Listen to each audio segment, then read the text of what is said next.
When my husband told me that the house no longer belonged to me, I looked around the living room one last time and smiled. That surprised him. He expected tears. He expected me to beg. Maybe he even wanted to see me fall apart so he could tell himself he had made the right choice. Instead, I picked up my old brown handbag from the sofa, zipped it closed, and quietly walked toward the front door. He folded his arms across his chest. "You should have packed sooner," he said without looking at me. His voice was cold. It sounded like the voice of a stranger, not the man I had married 32 years earlier. "I'll be gone in a minute," I answered softly. He didn't reply. The silence inside that house felt heavier than all the furniture we had collected over 3 decades together. I paused at the doorway. The afternoon sunlight was pouring through the front window, making tiny dust particles dance in the air. I remembered carrying our first couch through that same door. I remembered painting the walls together when we were still young enough to laugh over spilled paint.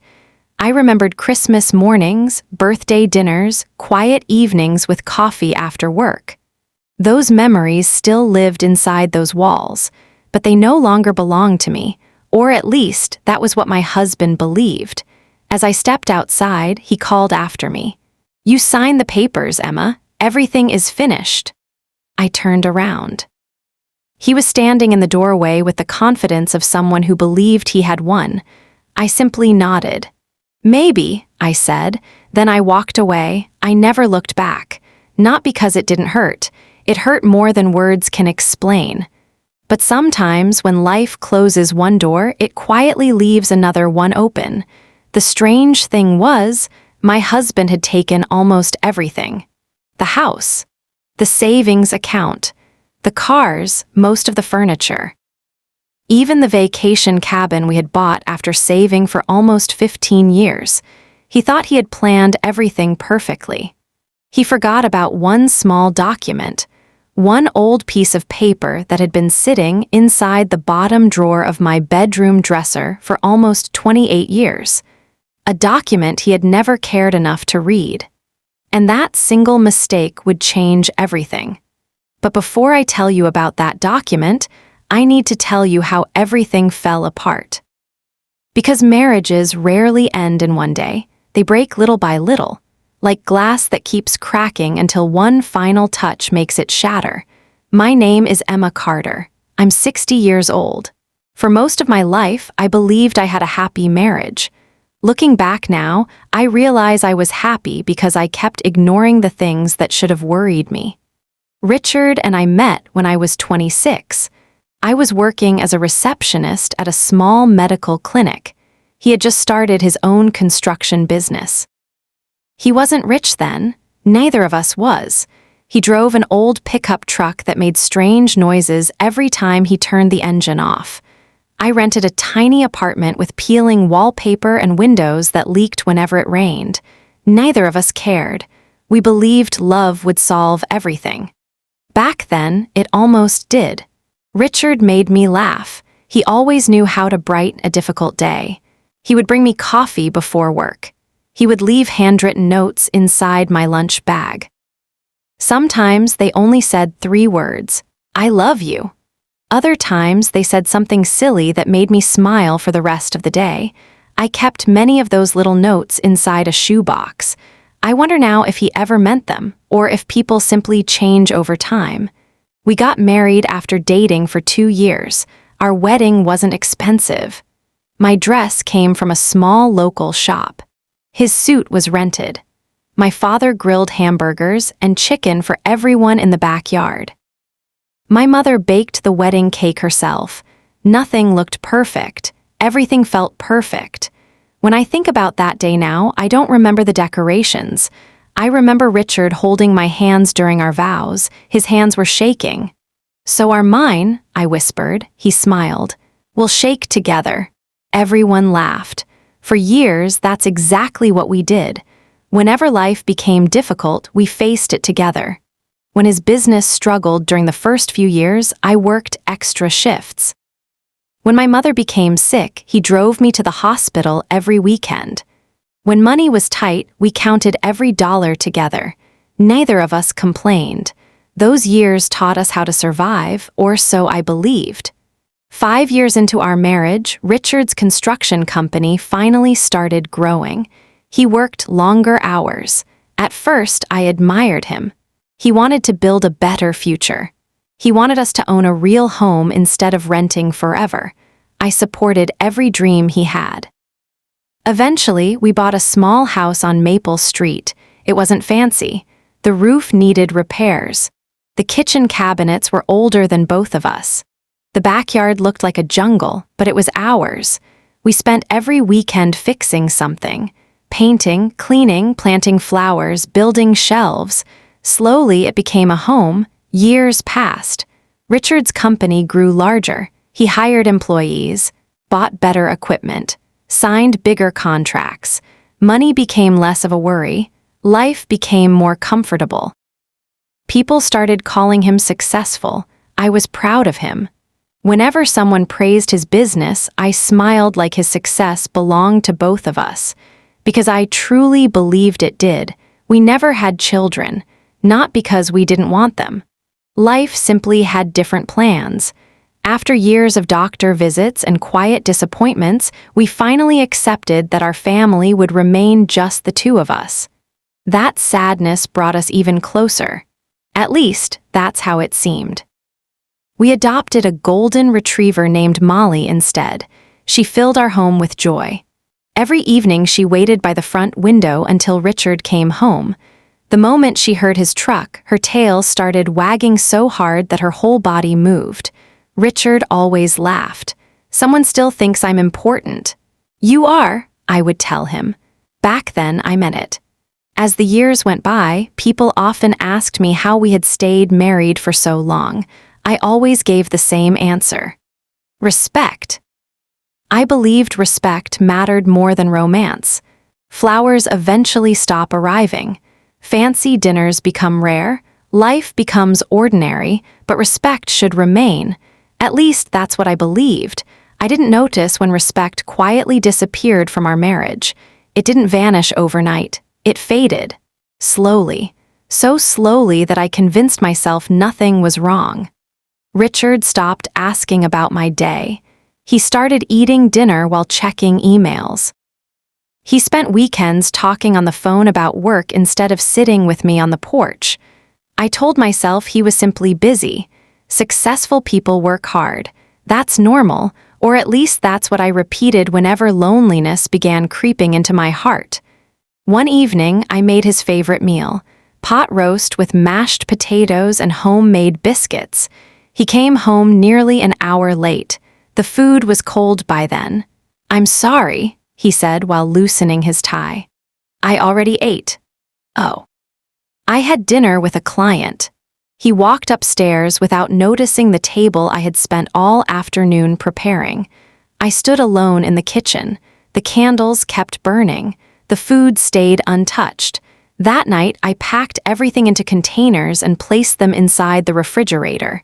The next morning, I donated most of it to an elderly neighbor. She smiled warmly. "This is wonderful," I smiled back. "I'm glad someone can enjoy it." I didn't realize I was talking about more than the food. Around that time, Richard started buying expensive clothes, designer watches, luxury shoes, cologne that cost more than our weekly grocery bill used to. I teased him once. "Trying to impress someone?" he laughed. "You can't run a successful company looking old." His answer sounded reasonable, so I believed him again. Looking back now, I see how often I chose comfort instead of truth. Small signs appeared everywhere. Late-night phone calls, weekend business trips, secret smiles while texting. Conversations that suddenly ended when I entered the room. Every clue had an explanation, or rather, every clue received the explanation I wanted to believe. Because trusting someone is easier than accepting they may no longer deserve your trust. Then one rainy Thursday afternoon, everything changed. Not because I discovered an affair, not because someone confessed, not because I found a hidden message. It changed because of something much quieter. A simple envelope. One that arrived in our mailbox by mistake. At the time, I had no idea that opening that envelope would begin the slow unraveling of the life I thought I knew. And it would eventually lead me to the forgotten document hidden inside my bedroom drawer. The one piece of paper Richard never thought would matter. The envelope looked ordinary. It was white, slightly bent at one corner, with Richard's name printed neatly across the front. The return address belonged to a law office in the next town. I recognized the name because that firm had helped us close on our vacation cabin years earlier. At first, I thought nothing of it. Richard received all kinds of paperwork because of his business: contracts, insurance forms, tax documents, legal notices. I simply placed the envelope on the kitchen counter beside the fruit bowl. When he came home that evening, I pointed toward it. "Something came for you." He glanced at it for only a second, then something strange happened. His face changed. Only for a moment. It was so quick that another person might not have noticed. But after 32 years together, I knew every little expression he made. His shoulders stiffened.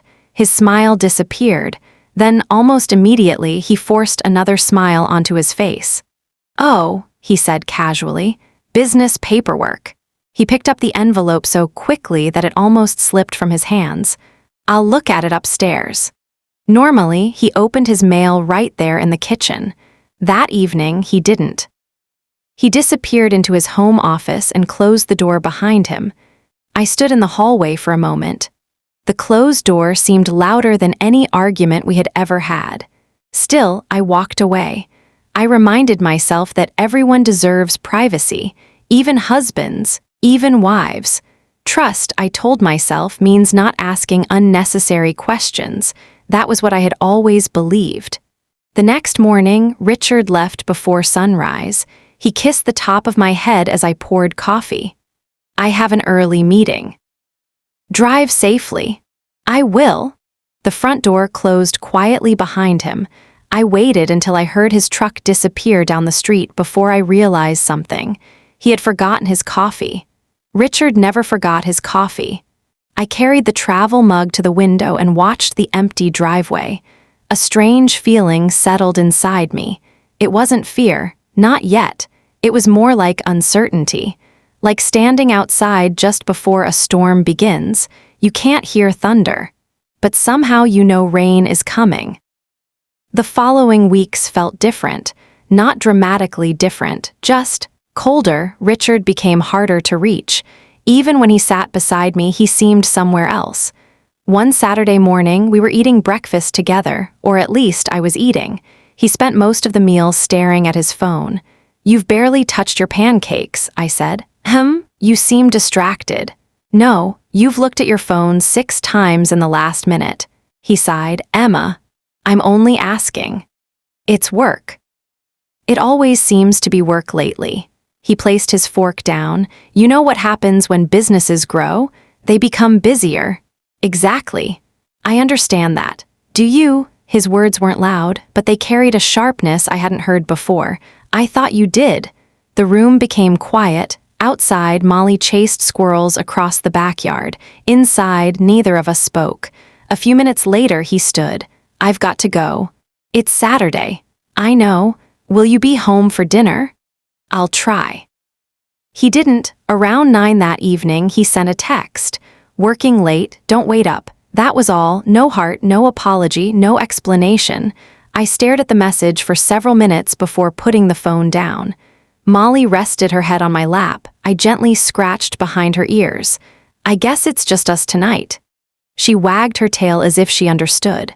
Over the next month, our conversations became shorter. "Good morning." "Have a nice day." "Dinner's in the oven." "Good night." Some marriages end with shouting. Hours slowly disappeared into silence. One afternoon, my friend Linda invited me for coffee. We had known each other for almost 20 years. She had a way of noticing things I tried to hide. "You look tired," she said as soon as I sat down. "I didn't sleep well." She stirred cream into her coffee. "Is everything okay?" Of course. She raised one eyebrow. Emma, I'm fine. You've said I'm fine 3 times already. I laughed softly. Have I? Yes. She leaned closer. Tell me the truth. For a long moment, I watched people walking outside the cafe window, young couples holding hands, parents pushing strollers, teenagers laughing over something on a phone, ordinary moments, simple happiness. Finally, I spoke. I think Richard is changing. Linda didn't answer immediately. She simply listened. He works all the time now. Anything else? He seems far away. Has he said why? No. Have you asked? I don't want to accuse him of anything. You don't have to accuse him. I don't even know what I'd be accusing him of. Linda reached across the table and gently squeezed my hand. Sometimes people don't tell us something because they're afraid. Afraid of what? The truth. Her words stayed with me long after we left the cafe. That evening, I stood in front of our bedroom mirror while brushing my hair. I studied my reflection. Gray streaks had begun appearing around my temples. Small lines surrounded my eyes. My hands looked older than I remembered. Time had quietly left its fingerprints on me. I wondered if Richard noticed, or if he only noticed women who still looked 30. The thought made me feel ashamed, not because of my age, because I had never compared myself to anyone before. I had always believed our marriage was stronger than appearances. Now, I wasn't so sure. A week later, Richard announced another business trip. I'll be gone 3 days. Where? Chicago. For the convention? Yes. Will anyone else from your company be there? A few people. I hope it goes well. It will. He packed one suitcase, then another, 2 suitcases. I need different clothes. For 3 days, he looked at me. You've become very curious lately. His words stung. I was only asking. I know, but his voice didn't sound like he knew. After he left, I walked through the quiet house. Every room seemed larger without him. The silence echoed. To keep myself busy, I decided to clean the guest bedroom. It had become a storage room over the years. Old boxes, holiday decorations, photo albums, books we no longer read. As I sorted through one box, I found our wedding album. Dust covered the leather cover. I sat on the floor and opened it. There we were, young, hopeful, smiling at a future we couldn't imagine. Richard looked at me in every picture as if I were the only person in the world. I touched one photograph with my fingertips. When did we stop looking at each other like this? I whispered. Molly rested beside me. She always stayed close whenever I felt sad. Halfway through the album, an old folded receipt slipped onto the carpet.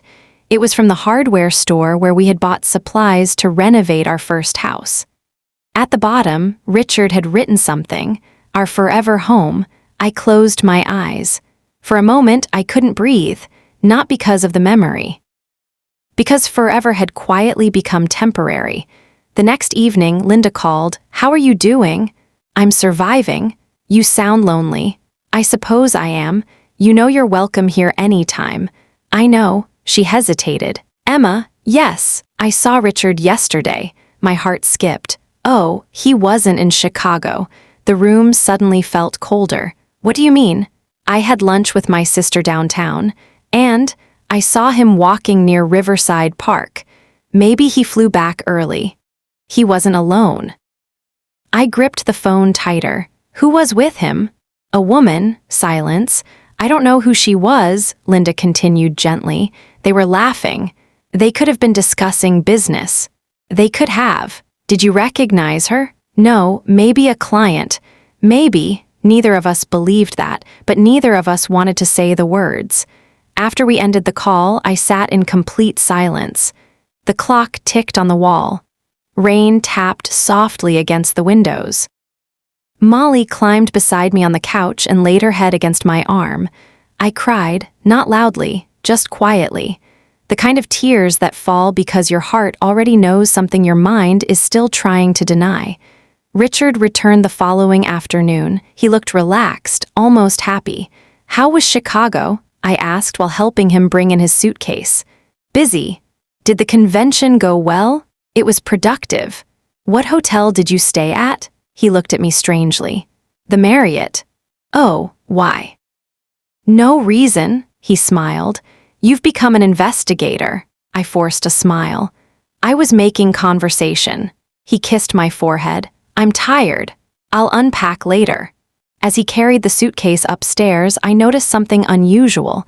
There was no airline baggage tag. None. I stood there staring at the suitcase long after he disappeared. A tiny voice inside me whispered that something wasn't right. For the first time in our marriage, I listened. That night, Richard fell asleep almost immediately. His breathing became slow and steady. I lay awake beside him, staring into the darkness. Questions circled through my mind. Was Linda mistaken? Was I imagining things? Was I allowing fear to create stories that weren't real? Around midnight, Richard's phone vibrated on the nightstand. The screen lit up. A message appeared. I wasn't trying to spy.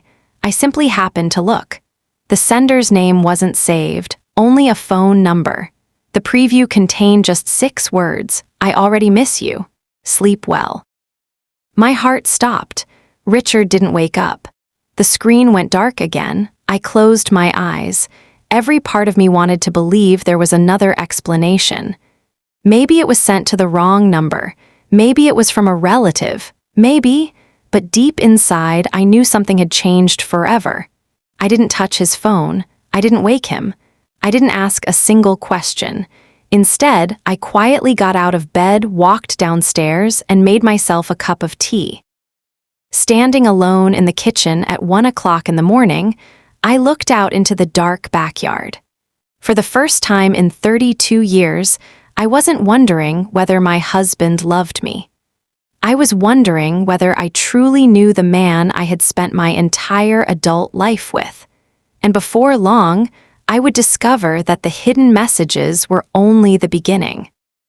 The truth waiting ahead was far bigger than an affair, and it would explain why Richard had suddenly become so determined to take control of everything we owned. The morning after I saw that message on Richard's phone, I made breakfast like I always did. Eggs, toast, coffee. The familiar routine helped keep my hands steady, even though my heart felt anything but calm. Richard came downstairs wearing a crisp blue shirt. He looked rested, almost cheerful. He smiled as he poured himself a cup of coffee. "Morning," he said. "Good morning." He kissed my forehead. It was such a normal gesture that for a brief second I questioned everything I had been thinking. Maybe I had misunderstood. Maybe the message meant nothing. Maybe I was letting fear turn ordinary moments into something darker. Then he picked up his phone from the counter.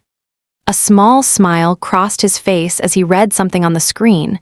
Not the smile he gave business clients, not the polite smile he gave neighbors. It was soft, private, intimate. He quickly locked the phone when he noticed me looking. "I should get going," he said. "You have another early meeting?" "Yes. Will you be home tonight?" "I'm not sure."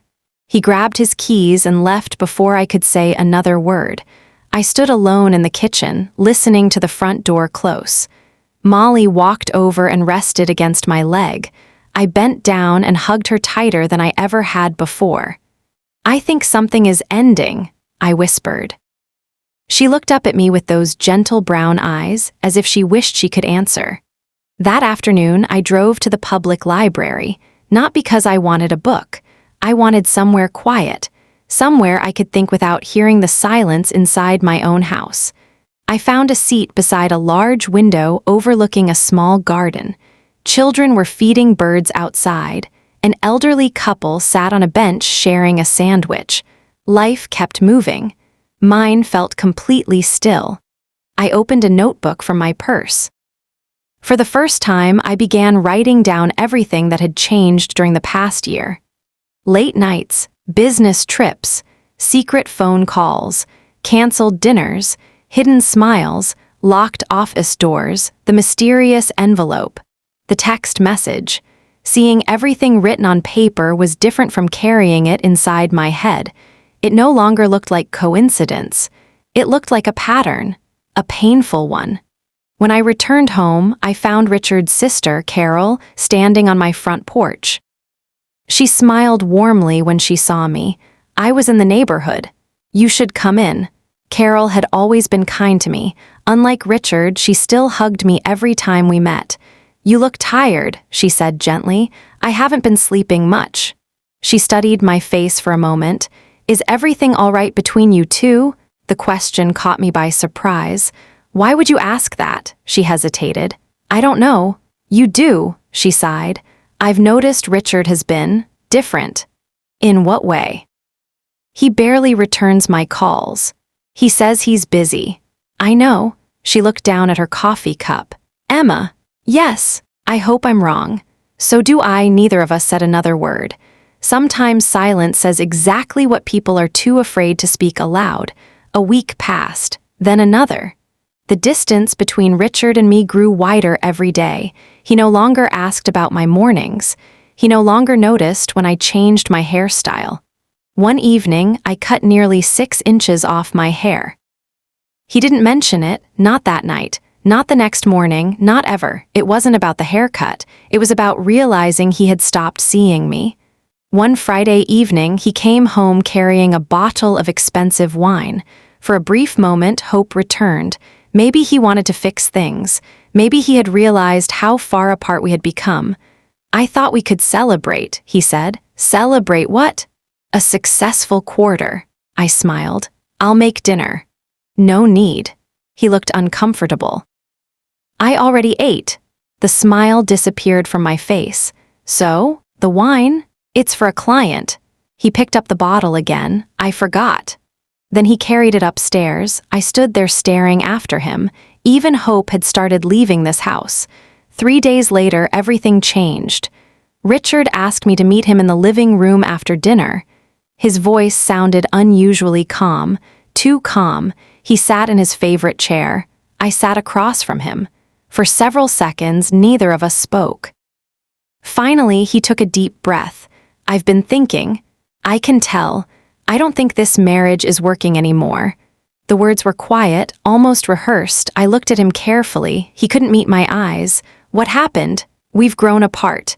When? He rubbed his forehead. It didn't happen overnight. No, it didn't. So tell me when. He stayed silent. I deserve that much. I don't know. You do.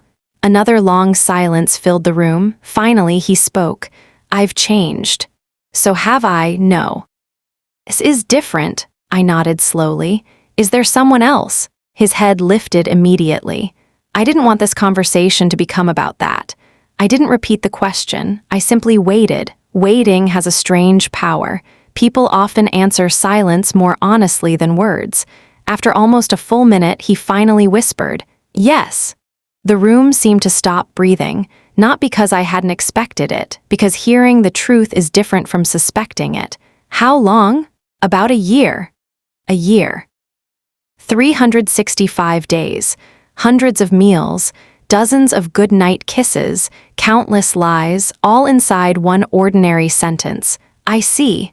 I'm sorry. I looked at him. You don't sound sorry. He closed his eyes. I never meant to hurt you. But you did. I know. No, you don't. Again, silence. He leaned forward. Her name is Vanessa. I hadn't asked, but somehow hearing her name made everything more real. Does she know you're married? She did. And now? I've told her we're separating. Separating. Such a gentle word for something that breaks a person's heart. That night, neither of us slept. We remained in separate rooms. I sat beside the bedroom window watching the rain. At 3 a.m, I opened the dresser drawer looking for tissues. Instead, my fingers touched something else, an old envelope. Yellow with age, I pulled it out. Inside were dozens of papers, house receipts, insurance policies, old tax returns, our first mortgage agreement. I smiled through my tears.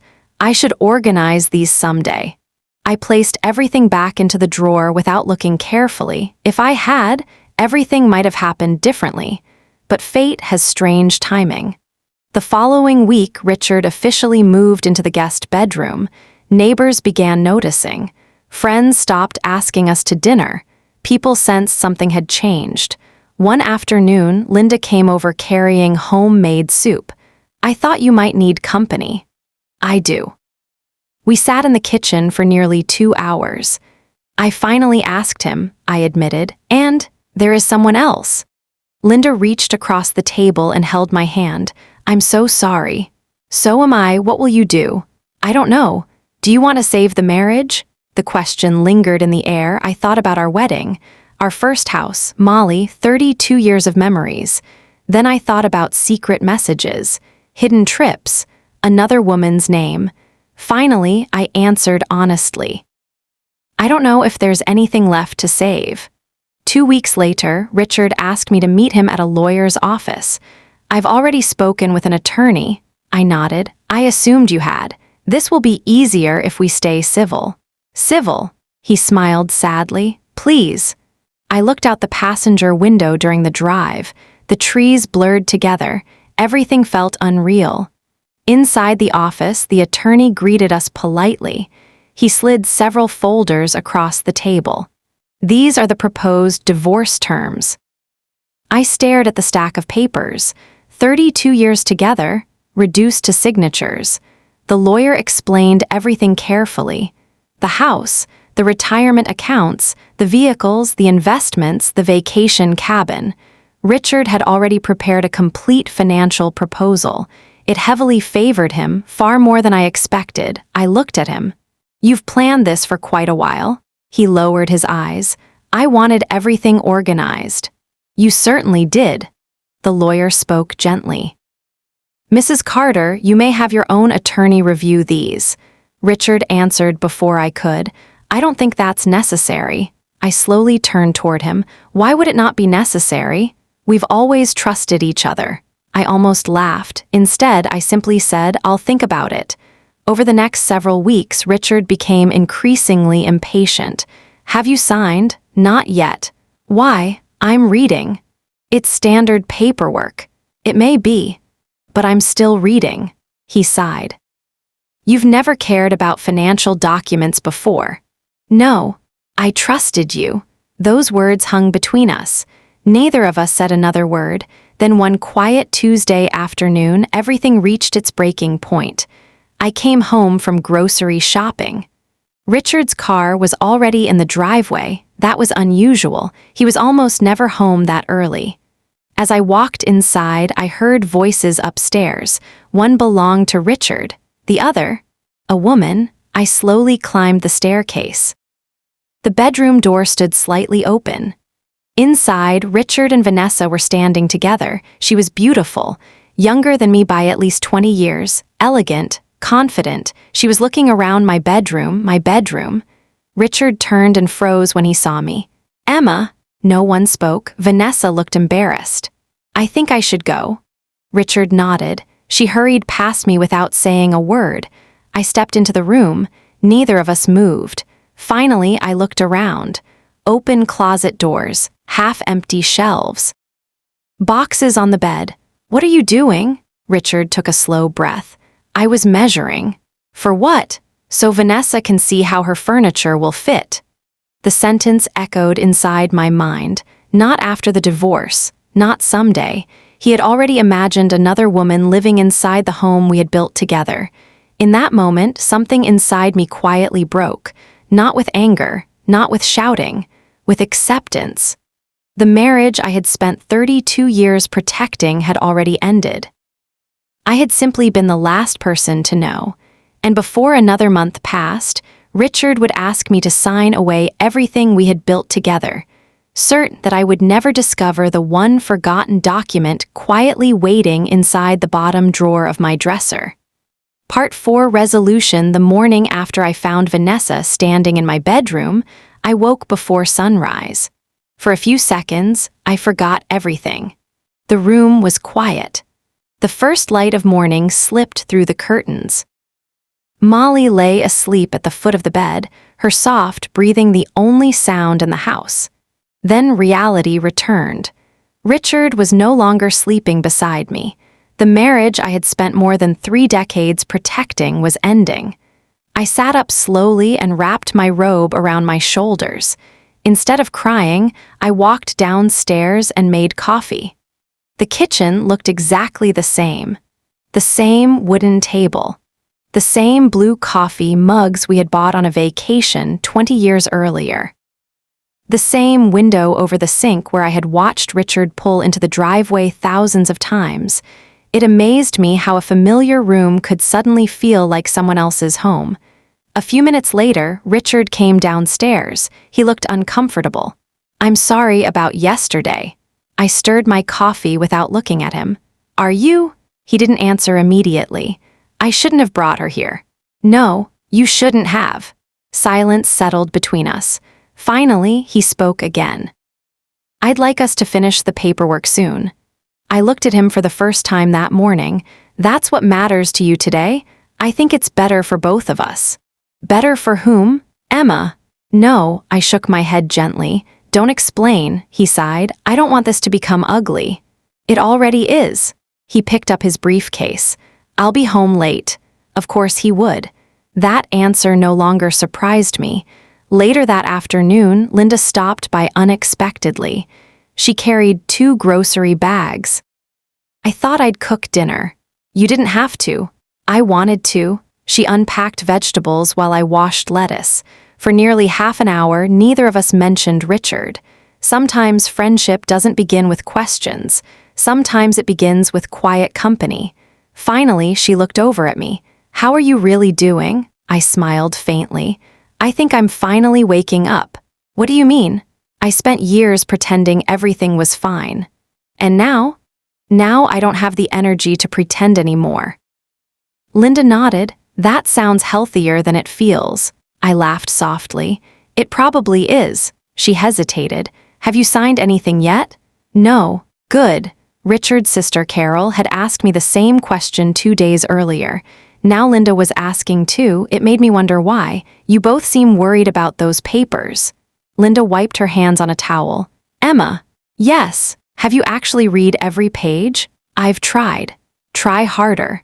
There was something serious in her voice, something almost urgent. That evening, after Linda left, I carried the divorce documents into the living room. There were dozens of pages, legal language, financial summaries, property lists, numbers, signatures, paragraph after paragraph. I made tea, put on my reading glasses, and started again. Hours passed. Around midnight, I reached one section describing our marital property. Something felt strange, very strange. The vacation cabin was listed as Richard's separate property. I frowned. That couldn't be right. We had purchased that cabin together after 15 years of saving. Every payment had come from our joint account. I kept reading. The family home was also described in a way that didn't match my memory. Not exactly, just different. Maybe I was mistaken. After all, paperwork from decades ago can become confusing. Still, the feeling stayed with me. The next morning, I drove to the county record's office. I wasn't entirely sure what I was looking for. I simply wanted to understand. A young clerk greeted me politely. "Can I help you?" "I need copies of some old property records." She smiled. "Do you know the address?" "Yes." After several minutes, she returned carrying copies of old filings. I thanked her and sat at a nearby table. Page after page, dates, signatures, mortgage information, loan releases. Most of it matched what I remembered. Mostly, but not completely. There were references to another document. One that wasn't included in the file. A document recorded many years earlier. The clerk noticed my confused expression. "Is something missing?" "I think so." She checked again. "It says there was an additional filing, but we only keep the record number here. Can I request a copy?" "Of course. It may take a day or two." "That's fine." As I walked back to my car, something inside me had changed. For weeks, I had simply accepted whatever Richard told me. Now, for the first time, I was asking questions. Richard noticed. That evening, he watched me carefully during dinner. "You've been out a lot." "I have." "Seeing friends?" Sometimes. What else? I smiled politely. Running errands. What kind? The ordinary kind. He stared at me for a long moment. You've changed. I suppose I have. He didn't like that answer. For years, I had explained every decision, every purchase, every afternoon. Now I didn't, not because I wanted secrets. Because I had finally learned that not every thought belonged to someone else. 2 days later, the county office called. Mrs. Carter? Yes. Your requested copy is ready. I'll be there shortly. My hands trembled slightly during the drive. I couldn't explain why. Perhaps because I sensed something important was waiting. The clerk handed me a sealed envelope. Everything should be inside. Thank you. Instead of opening it in the parking lot, I drove home. The house was empty. Richard was at work. The silence felt almost comforting. I placed the envelope on the kitchen table, made another cup of tea, then slowly opened it. Inside were several certified copies. Most of them meant nothing to me. Then I reached the final page. It referred to another document, a signed agreement connected to the purchase of our home decades earlier. At the bottom was one sentence. Original executed copy retained by property owners. Property owners. Plural. Original copy retained. I read the sentence 3 times. Then I suddenly remembered something, not clearly, just a faint memory. Moving day, boxes, a wooden dresser. Richard saying, "Put all the important papers somewhere safe." My heart began beating faster. The dresser. The old bedroom dresser, the bottom drawer. I hurried upstairs. The dresser had hardly changed in 30 years. Its bottom drawer always stuck halfway before opening completely. I pulled. It resisted. I pulled harder. The drawer slid open with its familiar creak. Inside lay old photographs, greeting cards, warranty booklets for appliances we no longer owned, insurance folders, tax returns, everything exactly as I remembered. I carefully removed each stack. Dust covered the bottom. Then my fingers touched a thin brown envelope, older than everything else. Its edges had turned soft with age. I opened it slowly. Inside were several folded papers, one after another. Mortgage records, closing statements, insurance forms. Then, one document clipped separately. I unfolded it carefully. Richard's signature, my signature, the attorney's signature, the date. I stared at the page. I wasn't a lawyer. I didn't fully understand every paragraph, but I understood enough. Enough to realize one simple truth. Richard had forgotten this document completely.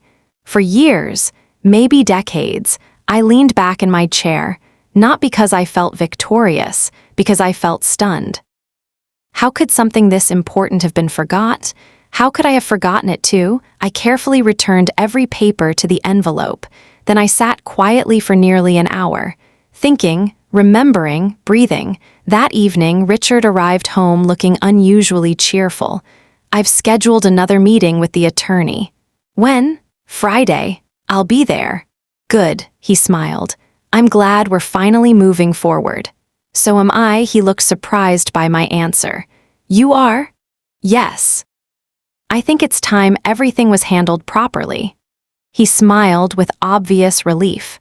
I knew you'd understand. I simply nodded. For the first time in months, I wasn't afraid. Not because I knew exactly what would happen, because I finally understood something important. Fear grows strongest in confusion. Truth, even painful truth, has a strange way of bringing peace. Friday morning arrived. I dressed carefully. Nothing expensive. Just a navy blue dress I had always loved. Simple pearl earrings, comfortable shoes. Before leaving, I opened the dresser one final time. I looked at the old brown envelope resting quietly inside. I picked it up, placed it inside my handbag, and closed the zipper. Richard noticed. What's in the bag? Just some old papers. He smiled dismissively. We won't need those. I know. My voice remained calm. But I'd like to bring them anyway. He shrugged. If it makes you feel better. He had no idea. To him, they were simply forgotten papers, old memories, nothing more.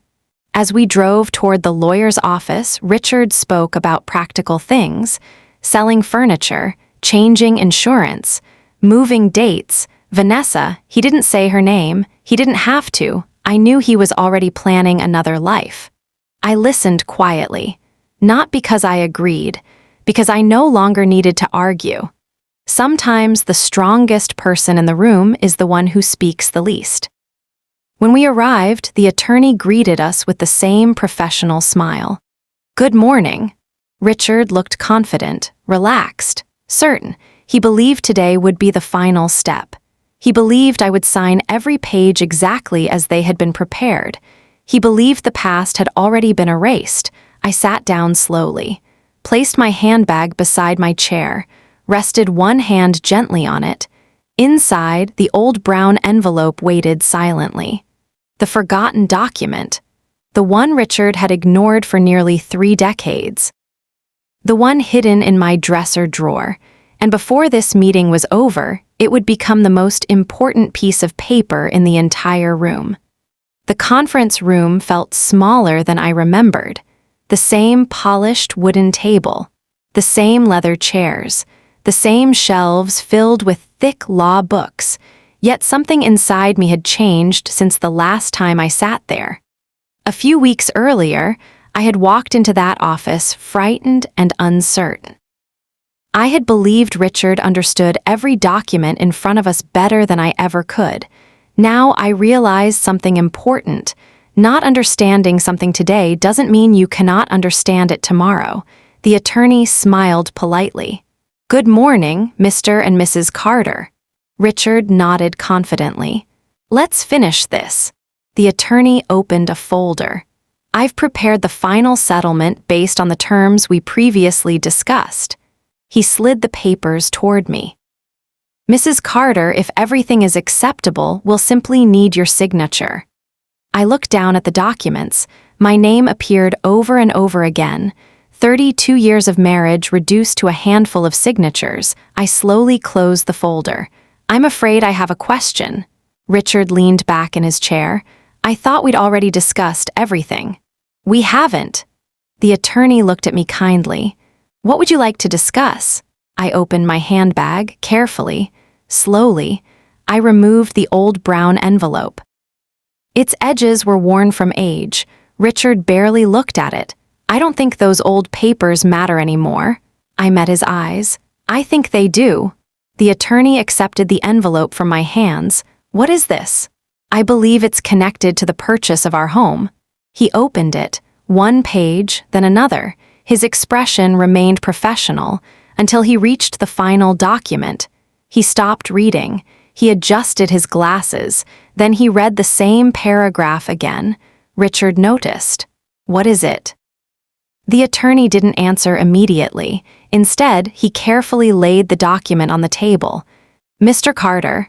"Yes. Have you seen this agreement recently?" Richard frowned. "I don't remember it." The attorney looked at him for several long seconds. I suspected as much. Silence filled the room. Richard leaned forward. "What does it say?" The attorney turned the document toward him. "It appears that when you and Mrs. Carter purchased your home, a separate property agreement was executed." Richard stared at the page. "I don't." His voice faded. "I don't remember signing that." "You did." The attorney pointed toward the signatures. "Both of you did." Richard looked at his own signature, then at mine. His confidence began to disappear. "What does it mean?" The attorney folded his hands together. "It significantly affects how this property and certain related assets must be handled." Richard blinked. "I don't understand." "The settlement you've proposed is inconsistent with this agreement." The room became completely silent. I didn't smile. I didn't celebrate. I simply watched the truth arrive, slowly, quietly, exactly the way lies usually leave. Richard looked from the attorney to me. "You knew?" I remembered. "No, you couldn't have." "I didn't remember until recently." He rubbed both hands across his face. "This changes everything." The attorney nodded. I'm afraid it does. For the first time in many months, Richard looked frightened. Not angry, not defensive, simply frightened. He had spent months planning every detail, months organizing accounts, preparing documents, imagining his future. And one forgotten agreement had unraveled every assumption he had made. He looked directly at me. Emma. His voice was softer than I had heard in years. I'm sorry. I studied his face. There were tears in his eyes, real tears. Months earlier, seeing him cry would have broken my heart. Now, I simply felt tired. I believe you're sorry. You do? Yes. He looked relieved, then I continued. I just don't think you're sorry for the same reason I am. His shoulders slowly dropped. The attorney quietly excused himself. I'll give you both a few minutes. The door closed behind him. For several moments, neither of us spoke. Finally, Richard whispered, I ruined everything. I nodded gently. You did. I never wanted to become this person. I believe that. I thought. He stopped. What? I thought happiness was somewhere else. I looked down at my wedding ring. I had forgotten to remove it. 32 years. It had rested on my finger through birthdays, anniversaries, hospital visits, vacations, funerals, celebrations, ordinary Tuesdays. Now it felt strangely light. You know something? I said quietly. What? I don't think you were chasing happiness. He looked confused. I think you were chasing excitement. He frowned. They're not the same thing. He closed his eyes. I suppose they aren't. No, happiness grows. Excitement fades. Neither of us spoke after that. There was nothing left to argue about, nothing left to prove, only truth, and truth has a peaceful silence all its own. The legal process continued for several more weeks. This time, everything was reviewed carefully. Every document, every account, every property, nothing was rushed, nothing was hidden. The forgotten agreement didn't make me wealthy overnight. It didn't magically erase the pain of betrayal, but it did something much more important. It made the final settlement fair. For the first time since our marriage began falling apart, I felt seen. Not because I had won, because the truth had finally been acknowledged. Richard moved out before the divorce became official. One quiet Saturday morning, a moving truck parked outside. I watched from the front porch as boxes disappeared one by one. Books, clothes, tools, furniture, 32 years reduced to cardboard boxes. When the last box was loaded, Richard walked toward me. He looked older, not physically, emotionally. I wanted to say goodbye. I nodded. So did I. I'm sorry, Emma. I know. I wish I could change things. So do I. He looked around the front yard.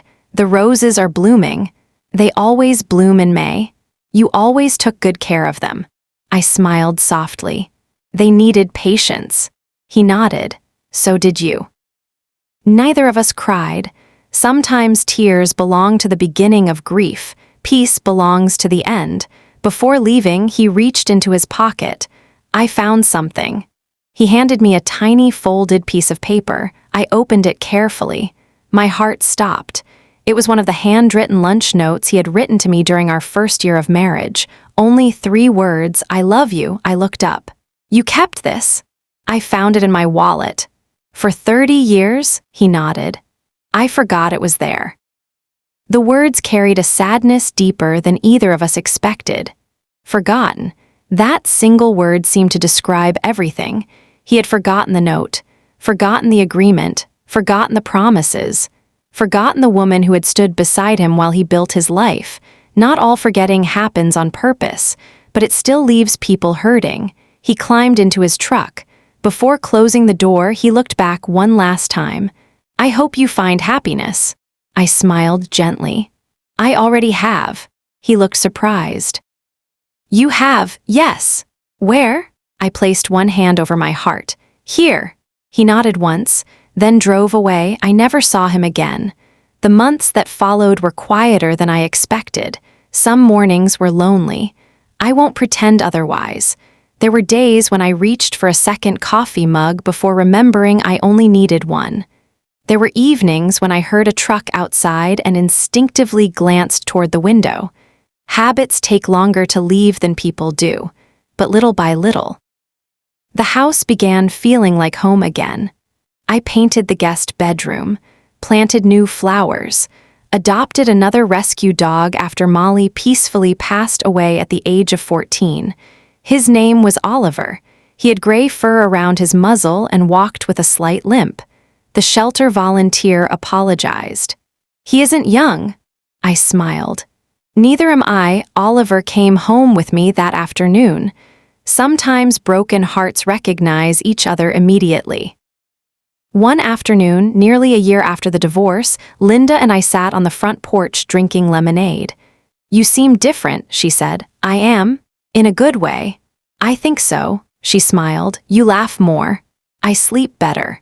"You don't look over your shoulder anymore." I thought about that. She was right. For years, I had worried about keeping someone else's happiness alive. Now I had learned to protect my own peace. Those are not the same thing. A few months later, Carol visited. She hugged me tightly. "I miss you." "I miss you too." She hesitated before speaking again. "Richard isn't doing very well." I listened quietly. He and Vanessa separated. I felt no satisfaction, only sadness. "I'm sorry to hear that. He talks about you often." I looked toward the garden. The roses were blooming again. "What does he say?" Carol smiled sadly. "He says he spent 32 years looking for the future." She paused and forgot to appreciate the person who was standing beside him. I closed my eyes. There was nothing to add. Some lessons arrived too late.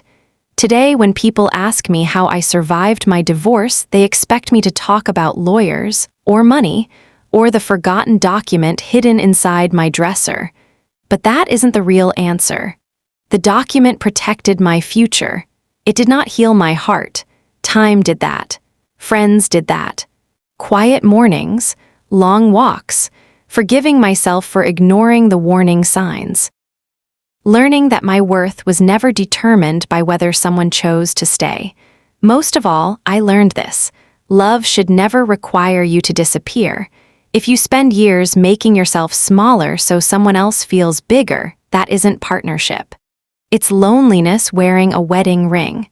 I still keep that old brown envelope, not because of what it was worth, because it reminds me of something far more valuable. Never underestimate the importance of understanding your own life. Ask questions. Read the papers. Know what you're signing. Protect your future with wisdom, not fear. And if someone ever tells you that you don't matter anymore, don't waste your strength proving them wrong. Simply keep walking. The people who truly see your value will never ask you to convince them. As for me, every morning I sit on the same front porch with a cup of coffee. Oliver lies beside my chair. The roses bloom every spring. The house is quiet, but it is a peaceful kind of quiet. The kind that comes after truth has finally found its place. And every now and then, when the wind moves gently through the garden, I remember something I once believed I had lost forever. Not my marriage, not my home, myself. That, in the end, was the greatest thing I ever found.